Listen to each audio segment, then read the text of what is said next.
Sa unang tingin, parang nakakahiyang balita. Isang higanting Japanese automaker gaya ng Honda, biglang kakansilahin ang ilang bilyong dolyar na EV project, babawasan ang investment at babalik sa pagtutok sa hybrid. Parang estudyanteng todo review para sa final exam sa loob ng ilang taon. Tapos sa mismong exam week, biglang sasabihing, "Sir, iba na lang po muna subject ko, hindi pa po ako handa." Pero paano kung sabihin ko sa inyo na hindi ito simpleng pag-atras o pagkatalo? Paano kung ito pala ang pinakamatapang at pinakamatalinong galaw na ginawa ng isang kumpanya sa gitna ng isang mundong nalalasing sa hype ng teknolohiya?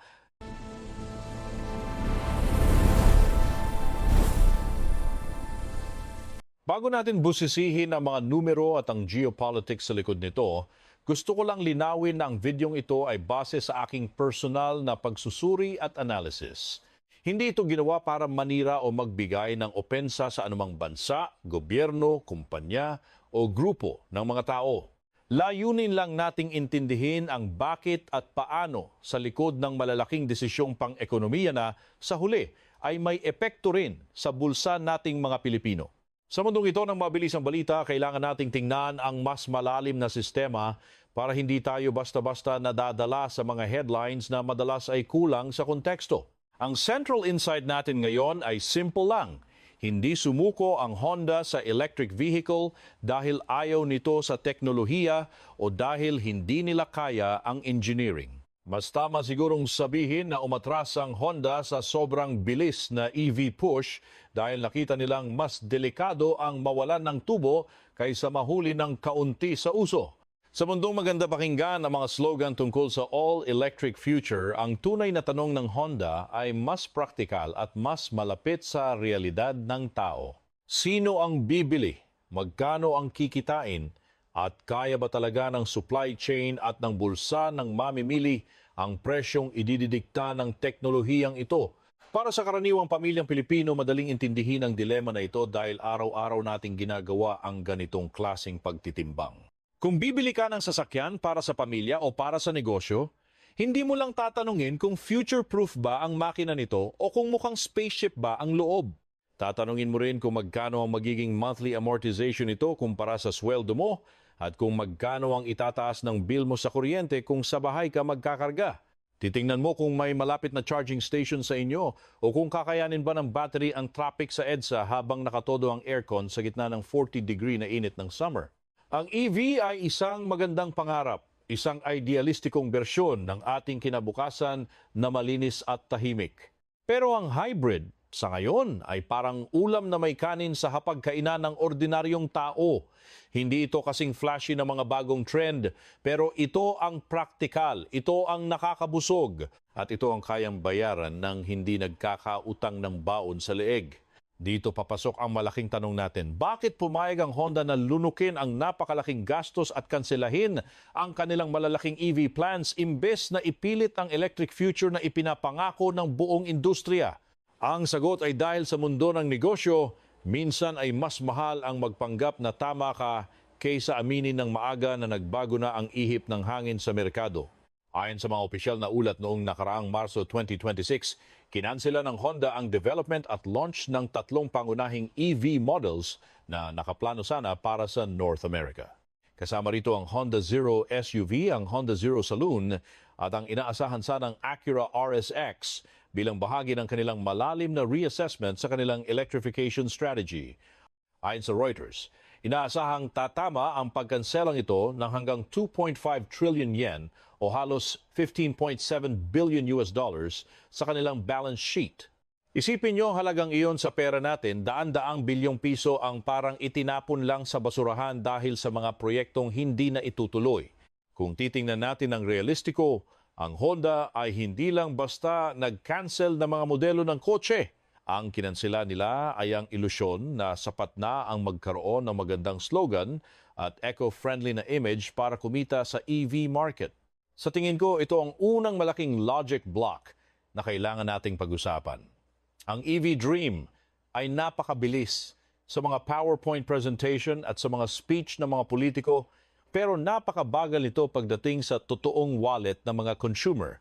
Hindi naman sa nagbago ang direksyon ng mundo tungo sa mas malinis na enerhiya. Pero ang nagbago ay ang bilis kung paano tayo makakarating doon. Sa negosyo, ang maling bilis ay pwedeng maging kasing delikado ng maling direksyon.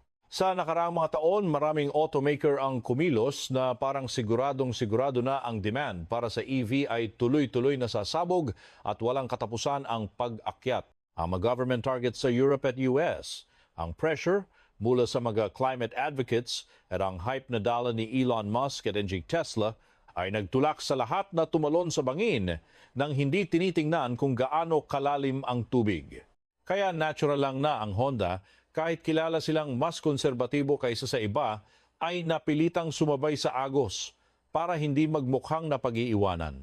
Pero ang problema, ang mga consumer ikaw, ako, at ang mga taong nagtatrabaho sa mga call center o nagpapadala ng remittance mula sa abroad ay hindi bumibili ng ideolohiya o ng pangako ng pagliligtas sa planeta. Bumibili tayo ng value. Sa Amerika at sa iba pang malalaking merkado, biglang bumagal ang pagbili ng EV dahil sa kombinasyon ng mataas na presyo, ang tinatawag na charging anxiety at ang pagtaas ng interest rates na nagpapamahal sa mga car loans. Idagdag mo pa ang takot ng mga tao sa mabilis na pagbagsak ng resale value ng mga luma ng EV dahil sa bilis ng pagbabago ng battery technology. Dito maganda ang isang Filipino analogy na malapit sa ating sikmura. Parang may isang may-ari ng sari-sari store na biglang bumili ng napakaraming stock ng mga imported at organic na snacks dahil nakita niyang trending ito sa TikTok at sinasabi ng lahat na ito ang future of eating. Pero pagdating sa barangay, ang hinahanap pa rin ng mga tao ay ang nakasanayang bigas, noodles, kape, sardinas, at yung tingi-tinging shampoo na swak sa budget. Hindi ibig sabihin na mali ang organic snacks o na walang bibili nito sa hinaharap. Ang ibig sabihin lang, mali ang timing, mali ang volume, at hindi pa handa ang masa na palitan ang kanilang basic needs para sa isang mamahaling trend.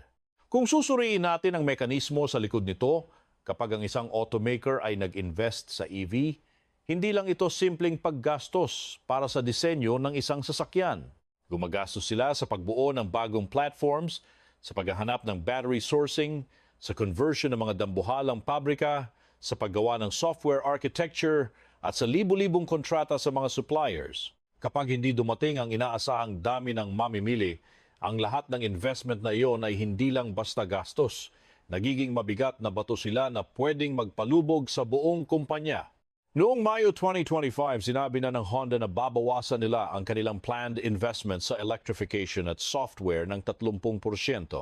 Mula sa orihinal na 10 trilyong yen, ibinaba nila ito sa 7 trilyong yen at ang kanilang target na share ng EV sa merkado para sa taong 2030 ay ibinaba rin mula 30% patungo sa mahigit kumulang 20% na lamang. Ibig sabihin, mas naging realistiko ang kanilang pananaw. Nakita nila na ang tunay na lakas ng Honda ay wala sa pakikipagkarera sa mga tech giants sa Silicon Valley o sa mga subsidized na kumpanya sa China. Ang tunay nilang lakas ay nasa tiwala ng tao sa kanilang reliability, sa fuel efficiency ng kanilang mga makina at sa pagiging praktikal ng kanilang mga produkto para sa mass market. Sa Pilipinas, kahit hindi naman lahat ng pamilya ay kayang bumili ng bagong Honda Civic o CR-V, alam ng bawat Pilipino ang value ng isang makina na matibay, matipid sa gasolina at madaling i-maintain kahit sa mga talyer sa kanto. Ito ang brand equity na ayaw isugal ng Honda. Sa mas praktikal na pananaw, kung ang isang pamilya sa Manila ay nag-iisip kung paano pagkakasyahin ang budget para sa kuryente, renta, tuition ng anak at araw-araw na grocery, hindi sapat na sabihan silang mag-EV kayo dahil ito ang kinabukasan. Kailangan nilang makita ang savings dito at ngayon, hindi sa susunod na 10 taon. Siyempre, may risk din ang ganitong pag-atras. Hindi rin naman pwedeng maging sobrang bagal ang Honda dahil kung masyado silang maiiwan, baka sa huli ay wala na silang upuan sa hapagkainan kapag talagang naging standard na ang electric vehicles. Ang mga kumpanya mula sa China gaya ng BYD ay napaka-agresibo sa presyo at sa bilis ng production, samantalang Tesla naman ay kontrolado ang software at ang charging network sa maraming bahagi ng mundo. Ang Honda ay parang naglalakad sa isang manipis na lubid. Kailangang magbago pero hindi kailangang magmadali na mauuwi sa pagkadapa.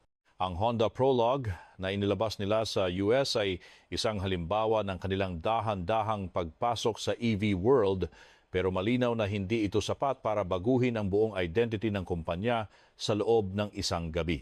Sa kabilang banda, nakita nila na ang mga mamimili na ayaw pa sa full EV pero gusto nang makatipid sa gasolina ay mas komportable sa mga hybrid vehicles. Dito tayo dadalhin ng ating ikalawang logic block na ang hybrid ang tinatawag nating middle path. Hindi man ito kasing sexy o kasing ingay sa mga tech blogs, pero ito ang kasalukuyang bumibili ng oras, tubo at higit sa lahat tiwala ng mga customers. Noong 2025, inanunsyo ng Honda ang plano nilang maglunsad ng 13 next-generation hybrid models sa buong mundo sa loob lamang ng 4 na taon simula 2027. Kung titingnan natin ang mga numero, target nila magbenta ng mahigit 2 milyong units ng hybrids pagsapit ng 2030. Malaking talon mula sa wala pang 1 milyon noong nakaraang taon. Sa madaling salita, ang hybrid ay hindi isang paraan para labanan ng EV. Ito ay isang risk management strategy. Ito ang kanilang tulay para makatawid mula sa lumang teknolohiya patungo sa bago nang hindi sila nahuhulog sa bangin ng pagkalugi. Ang mekanismo ng hybrid ay napakasimple at napaka-epektibo para sa kasalukuyang sitwasyon ng mundo. Gumagamit pa rin ito ng gasolina, kaya hindi mo kailangang mangamba kung saan ka magcha-charge sa kalagitnaan ng biyahe pa uwi ng probinsya tuwing Holy Week o Pasko. Pero dahil may tulong ito mula sa electric motor at maliit na battery, bumababa ang konsumo mo sa fuel at mas tumatahimik ang takbo ng sasakyan. Hindi mo kailangang magpa-install ng mahal na charger sa bahay at hindi mo kailangang baguhin ang iyong lifestyle bilang driver. Sa paningin ng isang ordinaryong tao, ito ang pinaka-logical na upgrade. Isipin mo ang sitwasyon ng isang Grab driver sa Metro Manila o isang pamilyang may iisang sasakyan na ginagamit sa lahat ng lakad. Ang tanong nila ay hindi zero at kaya ba ng budget ko ang maintenance nito pagkatapos ng 5 taon? Sa maraming aspeto, ang hybrid ang nagbibigay ng pinakamagandang sagot sa mga tanong na ito, lalo na sa mga bansang gaya ng Pilipinas na hindi pa naman ganoon kapantay ang distribusyon ng kuryente at charging infrastructure. May tunay na lakas ang Honda sa aspetong ito dahil mas malapit ang hybrid technology sa kanilang core expertise sa internal combustion engines at mechanical reliability.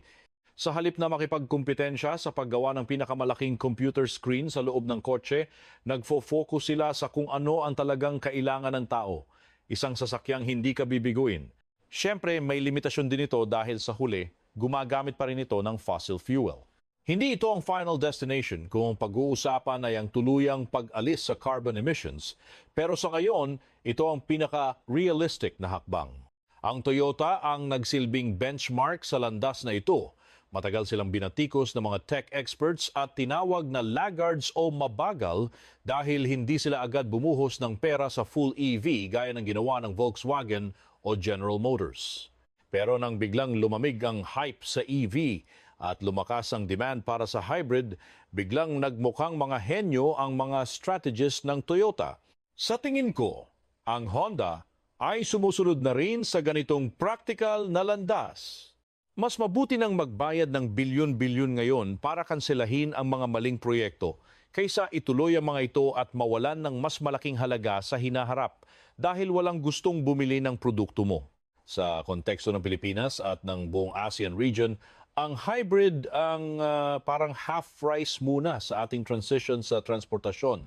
Hindi pa natin kayang lumunok ng isang buong platong EV dahil sa mahal ng unit, mahal ng kuryente at kulang ng mga charging stations sa labas ng mga piling mall sa Makati o BGC. Bukod dito, kung ang kuryente naman natin ay galing pa rin sa mga coal-fired power plants, hindi rin naman automatic na nagiging malinis ang paggamit ng EV sa kabuuan ng life cycle nito. Sa ganitong realidad, ang hybrid ang nagbibigay ng balanse sa pagitan ng pag-unlad at ng kakayahan ng bulsa ng ordinaryong mamamayan.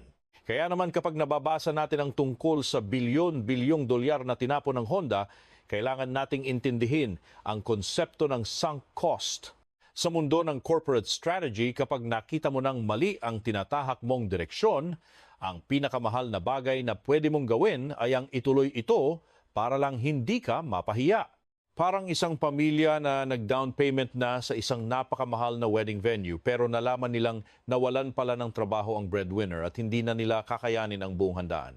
Masakit mawala ang reservation fee pero mas masakit at mas mapanganib kung uutang pa sila ng milyon-milyon para lang ituloy ang isang kasalang magbabaon sa kanila sa utang habang buhay. Ang pagkansela ng mga proyektong ito ay nagpapakita na ang Honda ay handang mag-reset at harapin ang katotohanan ng merkado. Hindi man ito maganda sa mga headlines ngayon, mas mabuti na ito kaysa magkaroon ng tinatawag na zombie projects, mga proyektong buhay na buhay sa mga press release at marketing presentations, pero patay na pagdating sa usapin ng profitability at sustainability ng kumpanya. Sa huli, ang pinakamalaking kalaban ng mga kumpanya ngayon ay hindi lang ang kanilang mga kompetisyon, kundi ang sarili nilang takot na magmukhang mali sa paningin ng publiko. Sa mas malawak na pananaw, ang hakbang na ito ng Honda ay may epekto sa buong global auto market. Kapag ang isang malaking player ay umatras, nagbibigay ito ng signal sa buong ecosystem ng mga suppliers. Mula sa mga gumagawa ng semiconductors hanggang sa mga battery manufacturers, na kailangan nilang bawasan ang kanilang sobrang optimistiko na mga forecast. Maapektuhan ito ang mga bansa na umaasa sa mga bagong investment para sa EV factories. Para sa ating mga Pilipino, maaaring mga hulugan ito na mas mabagal nating makikita ang mga abot-kayang EV sa ating mga kalsada, pero maaari rin itong magdala ng mas maraming choices sa hybrid market na mas angkop sa ating kasalukuyang sitwasyon. Ang kailangan nating maunawaan ay hindi lang ito tungkol sa mga sasakyan. Ito ay tungkol sa kapangyarihan at sa control sa mga supply chains sa hinaharap. Ang paglipat sa EV ay nangangahulugan ang paglipat ng power mula sa mga bansa at kumpanyang eksperto sa engine manufacturing, gaya ng Japan at Germany, papunta sa mga bansang kontrolado ang battery minerals at software, gaya ng China. At sa gitna ng geopolitical na tensyon sa pagitan ng Amerika at China, ang bawat desisyon ng isang kumpanya gaya ng Honda ay may dalang bigat na hihigit pa sa simpleng pagbebenta ng kotse. Sa tingin ko, mahalagang pag-usapan natin ang mas malalim na dahilan kung bakit hindi lang simpleng engineering problem ang kinakaharap ng Honda. Ang labanan sa electric vehicles ngayon ay hindi lang tungkol sa kung sino ang may pinakamagandang baterya o pinakamabilis na takbo. Ito ay naging isang dambuhalang laro ng industrial power, software dominance at geopolitics kung saan ang mga tradisyonal na Japanese automakers ay naiipit sa pagitan ng dalawang nag-uumpugang bato, ang China at ANG United States. Sa lumang mundo ng mga sasakyan, ang Japan ang hari dahil sa kanilang mastery sa internal combustion engines, lean manufacturing at quality control. Pero sa bagong mundo ng EV, nagbago ang mga sangkap ng tagumpay. Ang China ngayon ang may hawak ng halos buong supply chain ng baterya, mula sa pagmimina ng rare earth minerals hanggang sa paggawa ng mismong cells sa napakababang presyo. Sa kabilang banda, ang Amerika naman ay gumagamit ng matitinding subsidies at trade policies para pilitin ang mga kumpanya na mag-invest sa loob ng kanilang teritoryo kung gusto nilang makakuha ng tax credits. Dito, naiipit ang Honda. Bilang isang Japanese company na may malaking market sa North America, kailangan nilang sumunod sa mga panuntunan ng US, pero nahihirapan silang tapatan ang cost efficiency ng mga Chinese makers. Kapag ang isang kotse ay nagiging parang smartphone on wheels, hindi na sapat na magaling ka sa makina. Kailangan mo rin ng operating system, mga over-the-air updates, at isang buong digital ecosystem na dati ay hindi naman kailangan ng mga mekaniko. Kung titingnan natin sa mas practical na pananaw, ang paglipat mula sa engine patungo sa software at battery integration ay nangangailangan ng bilyon-bilyong dolyar na investment na walang kasiguraduhan kung kailan babalik. Para sa isang kumpanyang sanay sa sigurado at matatag na kita, ang sugal na ito ay napakamahal. Isipin nyo na lang ang mga call center at BPO sa Pilipinas, nag-evolve na rin sila mula sa simpleng voice calls patungo sa AI at tech support. Kung hindi sila sasabay, mawawala sila. Pero kung masyadong mabilis at mali ang kanilang investment sa teknolohiya, baka maubos ang kanilang kapital bago pa man magbunga ang pagbabago. Ang desisyon ng Honda na kanselahin ang kanilang mga EV models sa North America ay isang pag-amin na hindi sila pwedeng makipaglaro sa laro ng iba kung wala silang malinaw na bentahe. Sa tingin ko, ito ay isang defensive strategy para protektahan ang kanilang cash flow. Sa mundo ng macroeconomics, ang cash is king, lalo na sa panahon na ang global trade ay puno ng uncertainty dahil sa mga tensyon sa South China Sea at ang mga pagbabago sa supply chain corridors. Kung ilalapit natin ito sa buhay ng ordinaryong Pilipino, ang usapin ng EV versus hybrid ay hindi lang tungkol sa teknolohiya, kundi tungkol sa enerhiya at seguridad. Ang Pilipinas ay isa sa mga bansa na may pinakamataas na presyo ng kuryente sa buong rehiyon. Kung ang kuryente mo sa bahay ay mahal na at ang kuryenteng iyon ay galing din sa imported na coal o gas, gaano ba talaga kalaki ang matitipid mo sa paglipat sa EV? Sa mas praktikal na pananaw, ang hybrid ang nagbibigay ng agarang solusyon sa mataas na fuel costs nang hindi ka nagiging hostage ng ating hindi pa matatag na power grid. Pag-usapan naman natin ang ekonomiya ng pamilya. Sa nakaraang ilang taon, ramdam nating lahat ang epekto ng inflation mula sa presyo ng bigas hanggang sa pamasahe sa jeepney at singil sa kuryente. Para sa isang pamilyang nagpaplano ng kanilang household budget, ang pagbili ng sasakyan ay isang major financial decision na kadalasan ay inaabot ng 5 hanggang 7 taon na utang sa bangko. Kung bibili ka ng isang full EV ngayon sa Pilipinas, kailangan mong tanggapin ang panganib na baka pagkalipas ng 5 taon, ang battery technology nito ay luma na at wala nang gustong bumili ng unit mo sa second-hand market. Sa madaling salita, ang consumer economics ang pumatay sa sobrang bilis na EV fantasy na ito. Maraming plano ang ginawa noong panahon na mababa pa ang interest rates at overflowing ang pera sa merkado. Pero nang tumaas ang interest rates sa US at sumunod ang buong mundo, naging mas maingat ang lahat. Ang mga subsidies na nagpapamura sa EV noon ay unti-unti na ring binabawasan ng mga gobyerno dahil sa bigat nito sa kanilang national budget. Sa tingin ko, dito nagiging napaka-relatable ng move ng Honda para sa atin. Ang hybrid ay ang safe bet. Ito ang teknolohiyang hindi nangangailangan ng bilyon-bilyong pisong investment mula sa ating gobyerno para sa mga charging stations sa bawat probinsya. Ito ay isang teknolohiyang gumagana na ngayon sa ating mga kalsada, sa gitna ng Manila traffic at kahit sa mga lugar na madalas bahain. Ang reliability na ito ang hinahanap ng mga tao at ito ang ibinibigay ng Honda sa pamamagitan ng kanilang pag-pivot pabalik sa hybrid. Kung titingnan natin ang mas malawak na usapin sa ASEAN, ang aral dito ay malinaw. Hindi lahat ng green transition ay dapat pare-pareho ang bilis. May mga bansang gaya ng Thailand na agresibo sa pagiging manufacturing hub ng EV at may mga gaya ng Indonesia na ginagamit ang kanilang nickel reserves para makahatak ng mga battery factories. Ang Pilipinas naman ay nasa isang unique na posisyon. Mayaman tayo sa nickel na isang pangunahing sangkap sa mga baterya, pero hanggang ngayon ay raw material exporter pa rin tayo. Ang tanong ng Honda ay dapat maging tanong din ng ating gobyerno at ng ating mga industrial planners. Paano tayo makakakuha ng tunay na value mula sa pagbabagong ito? Kung basta-basta lang tayong mag-import ng mga mamahaling EV mula sa China o Korea nang wala tayong sariling manufacturing o processing capacity, parang nagpapadala lang tayo ng dolyar palabas ng bansa habang ang ating trade deficit ay patuloy na lumalaki. Ang tunay na green economy ay dapat magresulta sa mga trabaho dito sa atin, hindi lang sa pagiging showroom ng mga banyagang produkto. Sa mas praktikal na pananaw, ang pagkansela ng Honda sa kanilang mga bilyon-bilyong dolyar na proyekto ay isang malakas na signal na ang merkado ay humihingi ng balanse. Ang mga tao ay gustong tumulong sa kalikasan, pero hindi sa punto na hindi na nila kayang bumili ng gatas para sa kanilang mga anak dahil sa mahal ng monthly amortization ng kanilang sasakyan. Ang pragmatismo ng Honda ay isang paalala na sa dulo ng araw, ang ekonomiya ay pinatatakbo ng mga desisyon ng bilyon-bilyong tao na gustong mapabuti ang kanilang buhay sa pinaka-efficient na paraan. Kaya kung tatanungin niyo ako kung sumuko na ba ang Honda sa kinabukasan, ang sagot ko ay isang matunog na hindi. Sa tingin ko, naghahanda lang sila para sa isang mas matagalang labanan.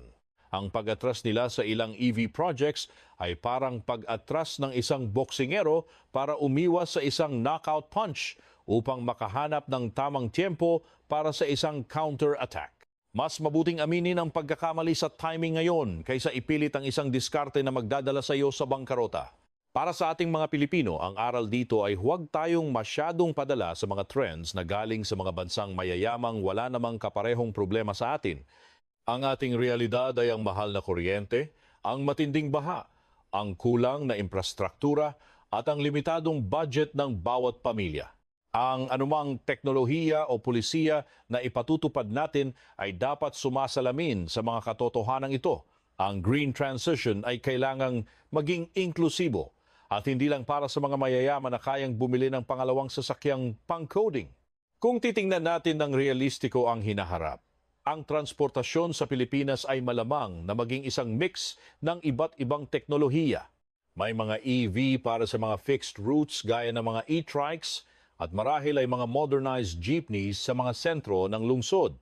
Pero para sa long-haul na biyahe at para sa mga pamilyang kailangan ng versatility, ang hybrid at ang efficient na combustion engines ang mananatiling hari sa loob ng marami pang taon. Ang Honda ay nakakita ng katotohanan ito at pinili nilang itaya ang kanilang bilyon-bilyon doon sa kung ano ang sigurado. Ang pagkansela ng mga proyektong iyon ay masakit, oo. Maraming engineers ang malamang na nadismaya at maraming investors ang nagtaas ng kilay.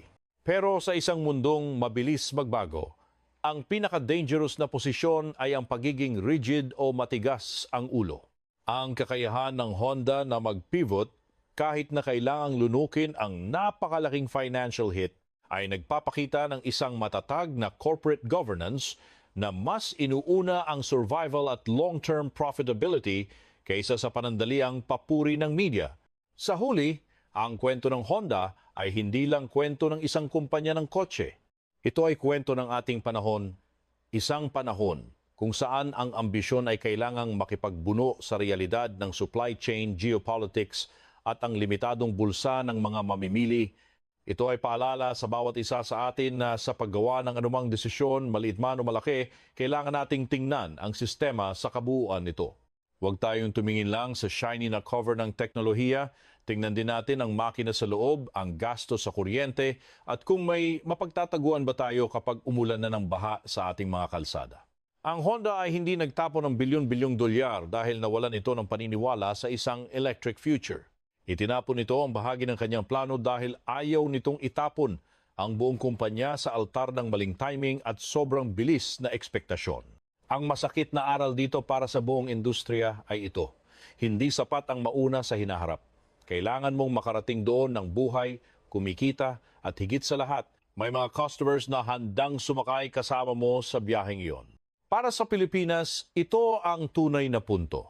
Ang kinabukasan ng ating transportasyon at ng ating ekonomiya ay hindi mapipili sa pamamagitan lamang ng magagandang slogans o pagkopya sa ginagawa ng ibang bansa.